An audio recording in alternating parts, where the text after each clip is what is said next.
It was the way she said it, like it was nothing, like she was commenting on the weather or what we should have for dinner.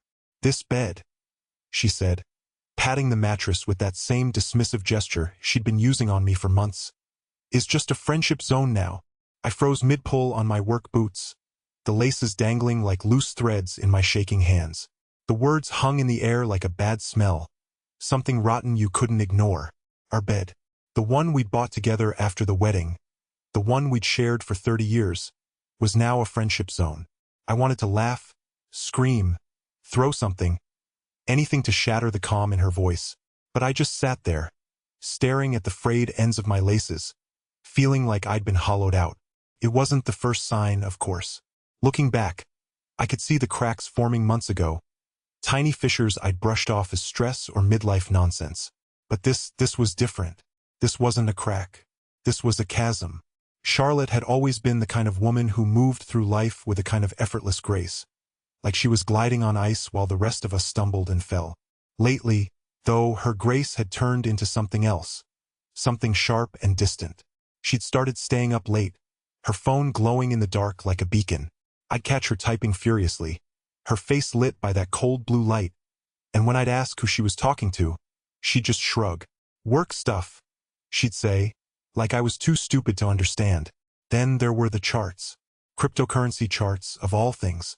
Charlotte, who couldn't figure out how to program the DVR, suddenly had a knack for reading candlestick patterns and analyzing market trends. She'd spend hours hunched over her laptop, her fingers flying across the keyboard like she was cracking some kind of code. When I asked her about it, she'd just smile.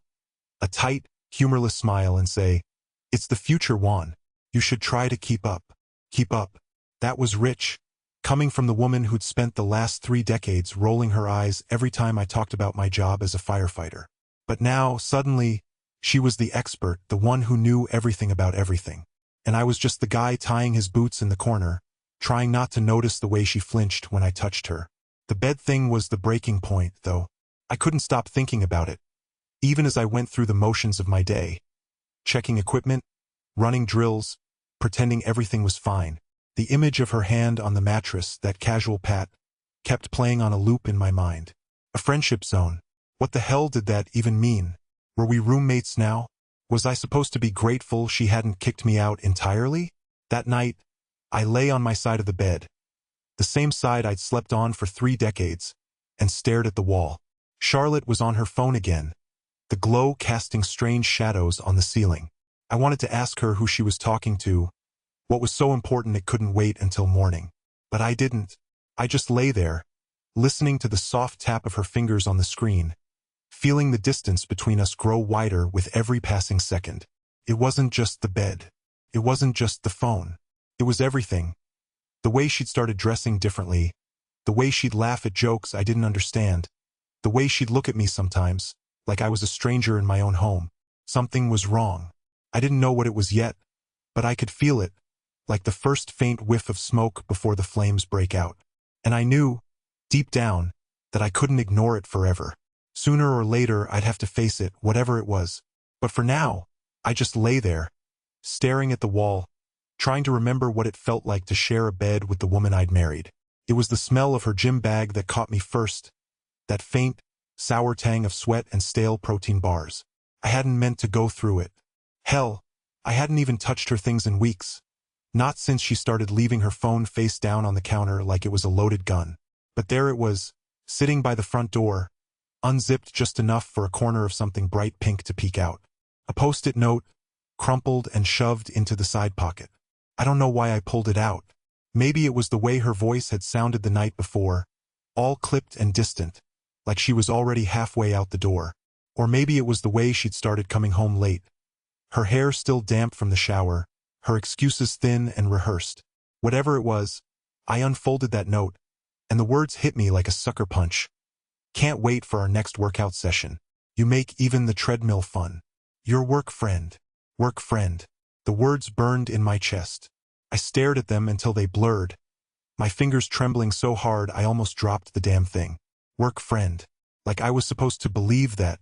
Like I was supposed to ignore the way she'd been glowing lately. Her laughter too loud, her eyes too bright. Like I was supposed to pretend I hadn't noticed the way she'd started dressing up for work.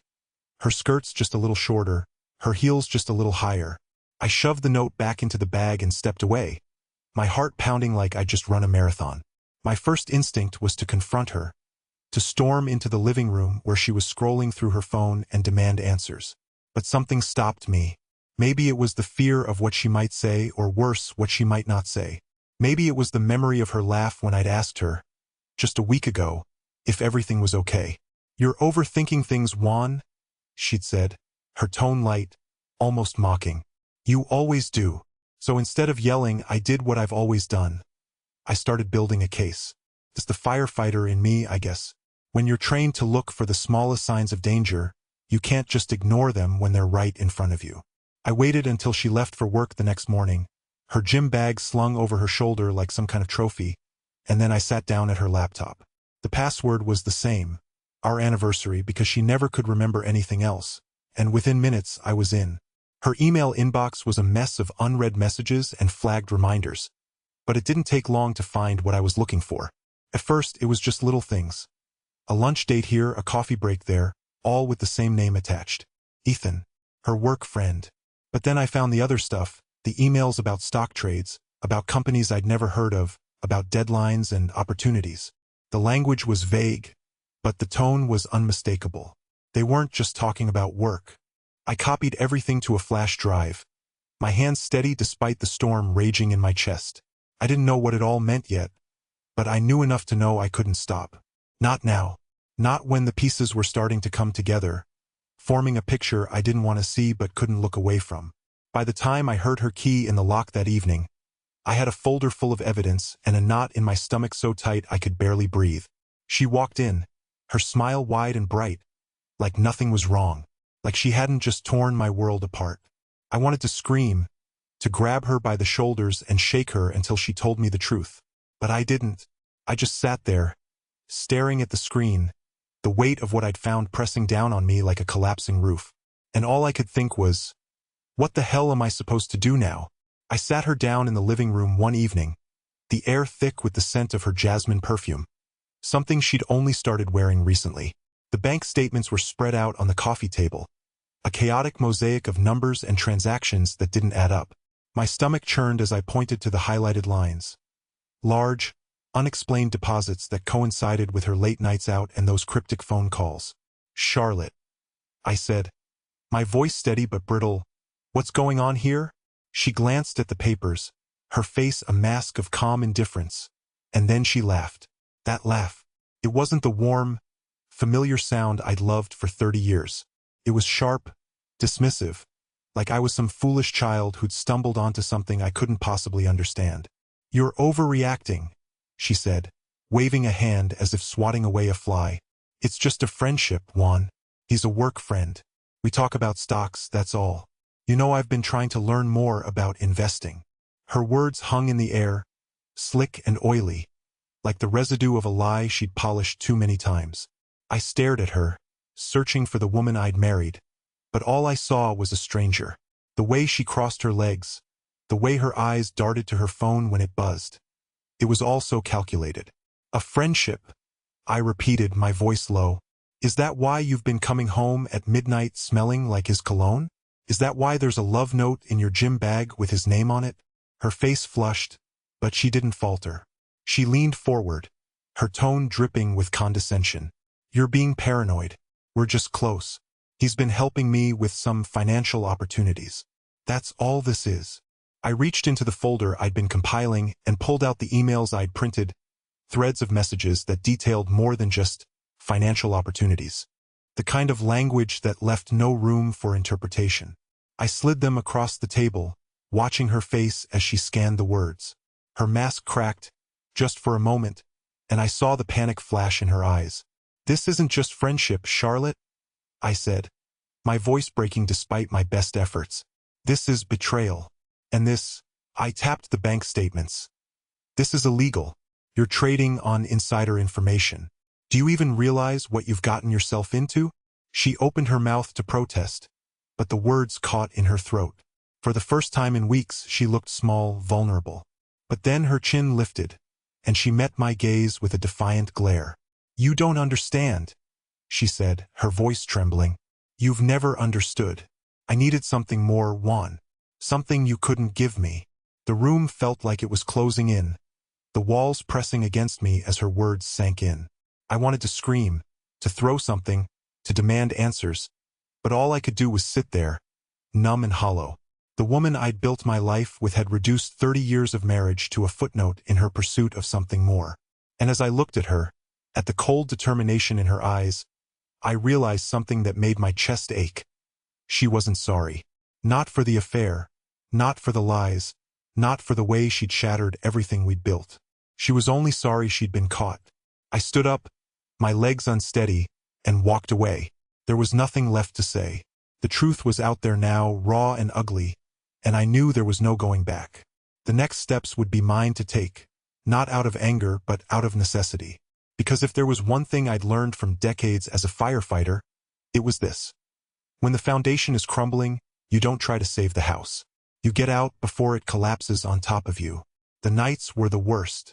The ceiling above our bed, though it hadn't felt like hours and months, became my silent companion. I'd lie there, staring at the faint cracks in the plaster, tracing them like constellations. The room smelled faintly of the lavender air freshener Charlotte insisted on using, but now it just made me nauseous. I kept thinking about the wedding photo on the dresser, the one where we're both laughing, her head tilted back like she didn't have a care in the world. 30 years. 30 years of building a life together, and it had all come down to this, me, alone in the dark, while she whispered into her phone in the next room. I couldn't stop replaying it all in my head. The late nights she'd claimed were work meetings. The way she'd suddenly started wearing perfume to the gym. The time I found her scrolling through cryptocurrency charts on her laptop. Her face lit up in a way she hadn't looked at me in years. I'd always trusted her. Maybe that was my mistake. Trusting her to be the person I thought she was, not the person she'd become. The anger came in waves, hot and sharp, but it always gave way to this hollow, aching emptiness. I'd spent my life saving people, pulling them out of burning buildings, rushing them to hospitals, but I couldn't save us, couldn't save her. And now, as I lay there, I realized there was only one thing left to do. Expose her. Not just for the affair, but for the rest of it. The emails I'd found, the suspicious transactions, the way she'd been funneling money into accounts I didn't even know existed. She thought she was untouchable. I was going to prove her wrong. I started quietly, methodically. While she was at work, I'd sit at her laptop, copying files onto a USB drive. I'd print out bank statements and spread them across the kitchen table, connecting the dots like a detective in one of those crime shows she used to love. Every piece of evidence felt like another nail in the coffin of our marriage. But I didn't stop. Couldn't stop. The more I uncovered, the more I realized how deep the rot went. It wasn't just the affair.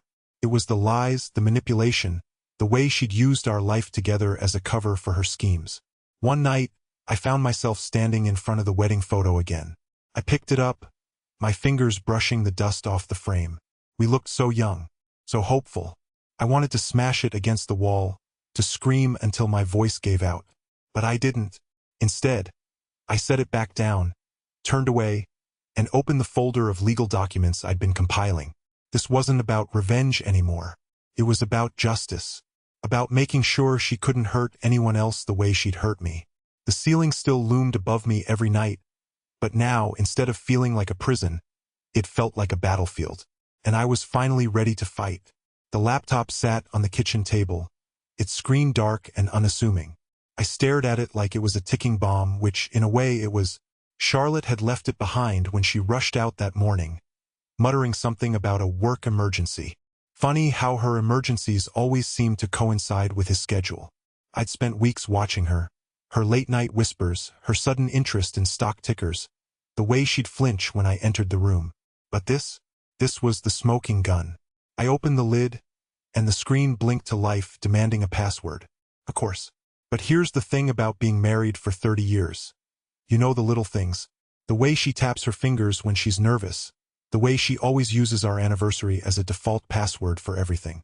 I typed it in 1987 Charlotte, and just like that, I was in. The first folder I opened was labeled Work Projects. Innocent enough until I saw the files inside. Spreadsheets, emails, Screenshots of stock charts with little notes scribbled in the margins. Buy now. Sell before earnings. Keep this quiet. My stomach churned as I scrolled through them. This wasn't just an affair. This was insider trading. She wasn't just betraying me. She was breaking the law, and she was doing it with him. I grabbed a USB drive from the junk drawer, one of those freebies from a trade show years ago, and started copying everything. My hands shook as I clicked through the files, but my mind was eerily calm. This wasn't about anger anymore. This was about justice. I wasn't just a betrayed husband. I was a man with a plan. When the files finished copying, I pulled up the SEC's anonymous tip page. The form was straightforward: name, details, evidence. I filled it out methodically, my fingers tapping the keys with a steady rhythm. I didn't feel vindictive. I didn't feel much of anything, really, just a cold, quiet resolve. Before I hit submit, I glanced at the USB drive. It was small, unremarkable, but it held everything I needed to bring her world crashing down. I thought about the years we'd spent together, the laughter, the fights, the quiet moments. None of it mattered now. All that mattered was this. She'd made her choices, and I was making mine. I clicked submit. The screen blinked, and a confirmation message appeared. Thank you for your tip. I closed the laptop and sat back, staring at the blank screen. The house was silent, save for the hum of the refrigerator. Somewhere, Charlotte was probably laughing with him, thinking she'd gotten away with it. But she hadn't. Not even close. I slipped the USB drive into my pocket and stood up. The laptop went back exactly where I'd found it. The screen dark once more. Let her think everything was fine. Let her think she was untouchable. Because soon, very soon, she'd learn the hard way that even the quietest man can become a force to be reckoned with. The morning the SEC showed up at her lover's office, I was sitting in my truck in the parking lot, nursing a cup of gas station coffee. I'd been there since 6 a.m., watching the building like a hawk. The air was thick with the kind of damp chill that sticks to your bones, and the sky was a bruised gray, like it was holding its breath. I didn't need to be there, not really. I already knew what was coming. But something about seeing it with my own eyes felt necessary, like closing a chapter I'd been reading for far too long. When the black SUVs rolled in, it was almost cinematic. They moved with a kind of quiet efficiency, like they'd done this 1,000 times before. Men in dark suits stepped out, badges flashing, and disappeared into the building.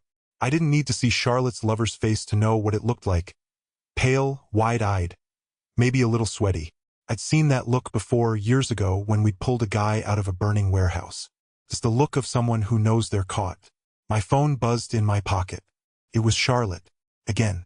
She'd been calling non-stop since the news broke, her voice shifting between anger and desperation. I let it go to voicemail, same as the last dozen times. I didn't need to hear her explanations or excuses. I'd heard enough of those over the years.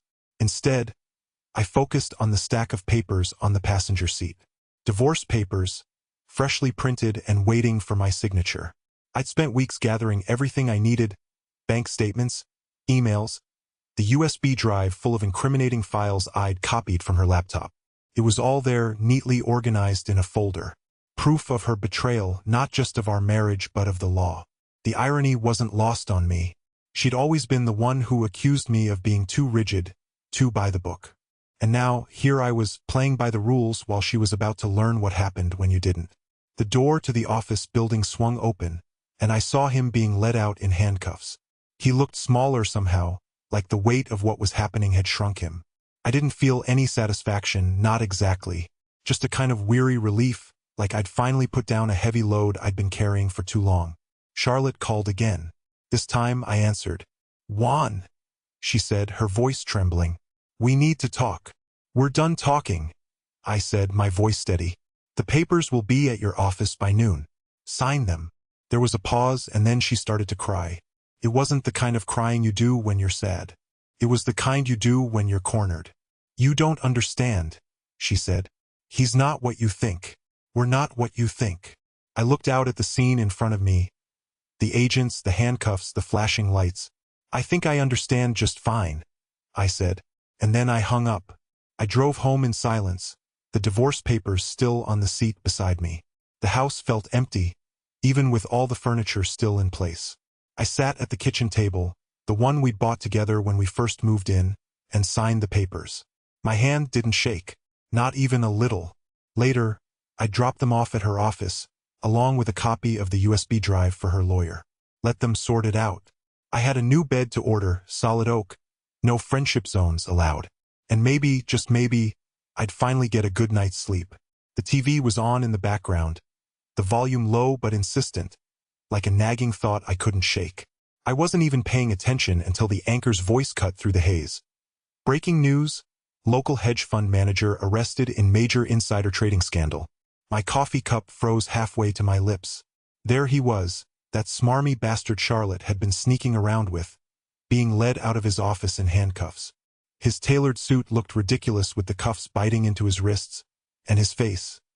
Oh, his face was a mask of panic. The cameras loved it. I should have felt something triumphant, I guess. Vindication. Justice served cold, like they say. But all I could think about was how Charlotte had looked at him that one time I accidentally walked in on them at the office holiday party. Her eyes had lit up like he was the sun, and she was just some stupid flower tilting toward him. That look had been for me once. A long time ago. The news cut to footage of SEC agents hauling boxes of files out of his office. I stared at the screen, my jaw tight. Charlotte's name hadn't been mentioned yet, but it was only a matter of time. I'd made sure of that. Every email, every transaction, every incriminating detail. I'd handed it all over, neat and tidy, like I was stacking wood for a fire, and now the flames were climbing. The divorce papers were sitting on the kitchen table, untouched since I'd served them. I'd been methodical about that, too. No yelling, no dramatic confrontations. Just the facts, laid out in black and white. She tried to laugh it off at first, calling me paranoid, accusing me of overreacting. But the truth has a way of stripping away the masks people wear. By the time I was done, her laughter had turned to silence, and then to tears. I didn't stick around to watch her cry. The TV cut to a commercial and I turned it off. The silence that followed was heavy, like the air before a storm. I could hear the clock ticking on the wall, each second dragging its feet. My lawyer had called earlier, saying things were moving quickly now. Charlotte was scrambling, trying to salvage what she could. But the evidence was overwhelming. She dug her own grave, and I'd just handed her the shovel. I picked up the divorce papers and flipped through them again. The words blurred together after a while, but one line stood out: irreconcilable differences. Funny how two words could sum up 30 years of marriage. The house, the alimony, the life we'd built, it was all being dismantled piece by piece. And for what? A fleeting thrill? A few extra zeros in a bank account? I didn't hate her. Not really. Hate would have been easier, simpler. No, what I felt was something worse. A dull, aching sadness that settled deep in my bones. Like I'd lost something I hadn't even realized I was still holding on to. The phone rang, startling me out of my thoughts. It was my lawyer again. "Juan, you're not going to believe this," he said, his voice crackling with excitement. "They've tied Charlotte directly to the scheme. She's in deep." I didn't say anything at first, just sat there, the phone pressed to my ear, staring at the blank TV screen. Finally, I managed to croak out, "Thanks for letting me know." When I hung up, the house felt emptier than ever. The walls seemed to lean in, whispering memories I didn't want to hear. I thought about the bed we'd shared, the one she'd called a friendship zone.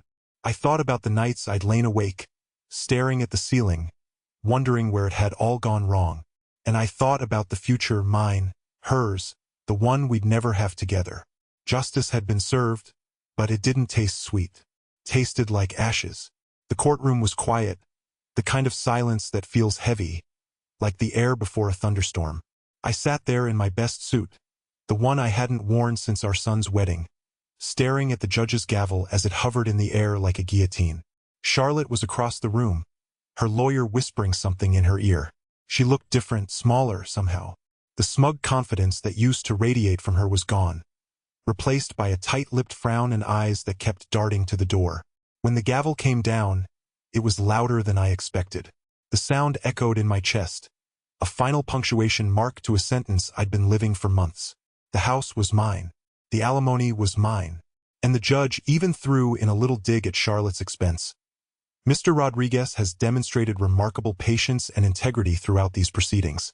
The court sees no reason to deny his requests. I didn't smile. Not then. But when the bailiff handed me the paperwork, I felt something I hadn't felt in years. A quiet, steady sense of relief. The first thing I did when I got home was pour myself a glass of whiskey. I stood in the kitchen, staring at the empty space where Charlotte's Keurig used to be, and let the warmth of the drink settle in my chest.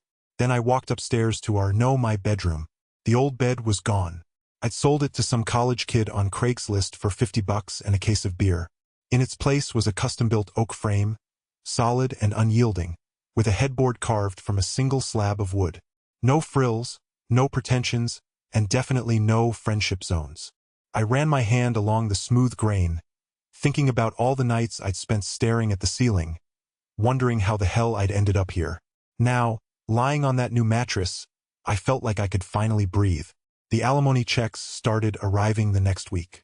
I didn't cash the first one, just left it on the kitchen counter for a few days, staring at it like it was some kind of artifact from a life I barely recognized. When I finally deposited it, I used the money to buy a new grill.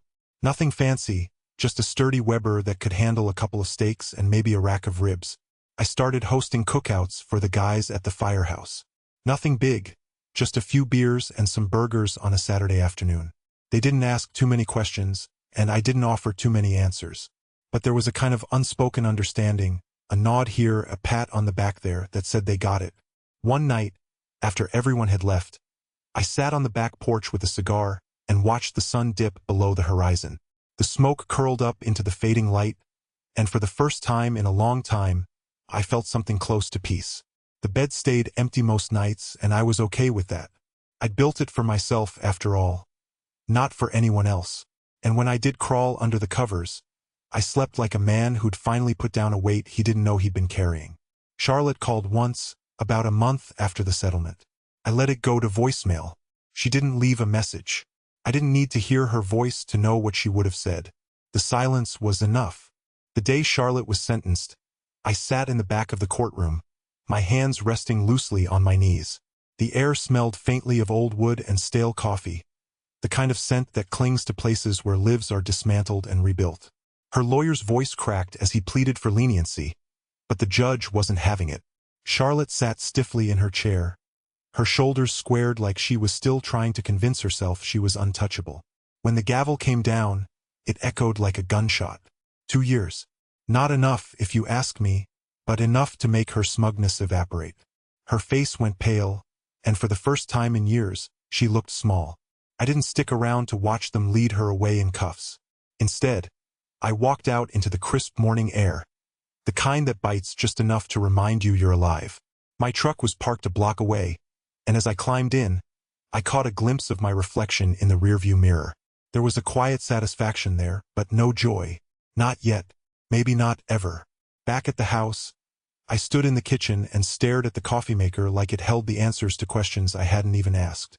The silence felt different now, not oppressive, but clean, like the air after a storm. I poured myself a cup and carried it to the living room, where the sunlight streamed through the blinds in long golden bars. The TV was off, but I could still picture the news broadcast from earlier that morning. Her lover being led away in handcuffs, his face buried in his suit jacket. Charlotte's name scrolling across the bottom of the screen. The anchor's voice, dripping with faux solemnity, as if they hadn't been salivating over this story for weeks. I didn't turn the TV on. Instead, I sat there, sipping my coffee and letting the quiet settle over me like a blanket. The house felt different now, lighter somehow. The walls didn't feel like they were closing in anymore. Maybe it was the absence of her voice, her laughter, her constant reminders that I wasn't enough. Or maybe it was the knowledge that, for once, I'd done something right. Not out of spite, but out of principle. That night, I slept better than I had in years. The custom oak bed frame I'd commissioned after the divorce felt solid beneath me, unyielding. No friendship zones here. Just me, the cool sheets, and the faint ticking of the alarm clock on the nightstand. When I woke up the next morning, the sun was already streaming through the windows, and for the first time in a long time, I didn't feel the need to rush out of bed. I lay there for a while, staring at the ceiling, and let myself breathe. Charlotte's zone is now a prison cell, and I can't say I feel bad about it. She made her choices and I made mine. The difference is, mine didn't leave anyone in cuffs.